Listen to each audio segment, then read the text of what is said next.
ஹரே கிருஷ்ணா ஹரே கிருஷ்ணா கிருஷ்ணா கிருஷ்ணா ஹரே ஹரே ஹரே ராமா ராமா ராமா ஹரே ஹரே. குட்டி கதைகள் 344. இதில் விதுரரின் வரலாற்றை கவனிப்போம். முன்பு ஒரு சமயம் விதுரர், இவர் மகாபாரத வரலாற்றில் இடம்பெற்ற முக்கிய நபர்களுள் ஒருவராவார். வியாசதேவருக்கும் பாண்டு மகாராஜன் தாயான அம்பிகாவின் வேலைக்காரிக்கும் பிறந்தவரான இவர் யமராஜனின் அவதாரம் ஆவார். மந்தவ்ய முனிவரின் சாபத்தால் இவர் ஒரு சூத்திரராக பிறந்தார். இக்கதையின் வர்ணனை பின்வருமாறு. ஒருமுறை மந்தவிய முனிவரின் ஆசிரமத்தில் ஒளிந்து கொண்டு இருந்த சில திருடர்களை அரசாங்க காவலர்கள் கைப்பற்றினார்கள். வழக்கம்போல் அந்த காவலர்கள் திருடர்கள் உடன் சேர்ந்து மந்தவிய முனிவரையும் கைது செய்து விட்டார்கள். நீதிபதி குறிப்பாக அந்த முனிவருக்கு ஈட்டியால் குத்தப்படும் மரண தண்டனை விதித்தார். அவர் குத்தப்பட போகும் வேளையில் அந்த செய்தி அரசருக்கு எட்டியது.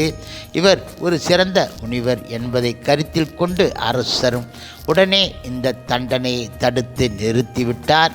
முனிவரின் ஆட்கள் செய்த குற்றத்திற்காக முனிவரை மன்னித்து விடும்படி அரசர் வேண்டிக் கொண்டார். மன்னிப்பை பெற்ற முனிவர் உடனே ஜீவராசிகளின் விதியை நிர்ணயிப்பவரான யமராஜனிடம் சென்று இந்த தண்டனைக்குரிய காரணத்தை வினவினார். அதற்கு முழுமுதற் கடவுள் மற்றும் பரம புருஷ பகவான் ஸ்ரீ கிருஷ்ணரின் தூய பக்தரான யமராஜனும் பிள்ளை பிராயத்தில் இருந்த முனிவர் ஒரு பறவையை கூரான ஒரு வைக்கோலால் குத்தியதற்காகவே இந்த துன்பத்திற்கு அவர் உள்ளானார் என விளக்கமளித்தார். அறியாத பருவத்தில் செய்த குற்றத்திற்காக இப்பொழுது தண்டிக்கப்பட்டது அநீதியாகும் என்று எண்ணிய முனிவர் யமராஜனை ஒரு சூத்திரராக பிறக்கும்படி சபித்து விட்டார். யமராஜனின் இந்த சூத்திர அவதாரம் விதுரர் என அழைக்கப்பட்டார்.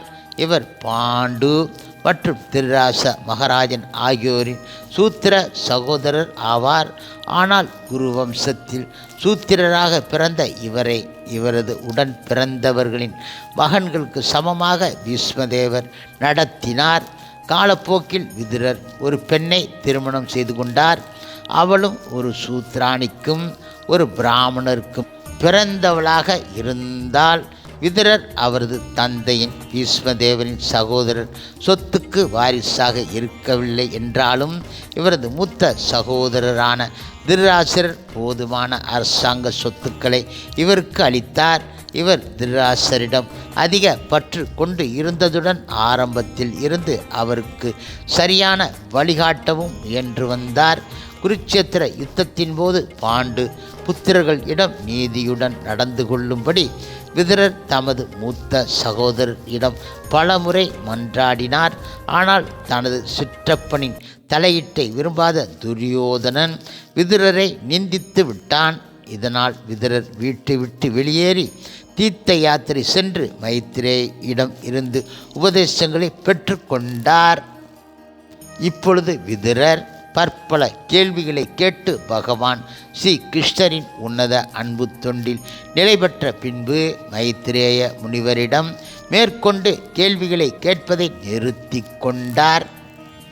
ஹரே கிருஷ்ணா கிருஷ்ணா கிருஷ்ணா ஹரே ஹரே. ஹரே ராமா ராமா ராமா ஹரே ஹரே. சில பிரபுபாதரின் சேவையில் இஸ்கான் பக்தர்கள்.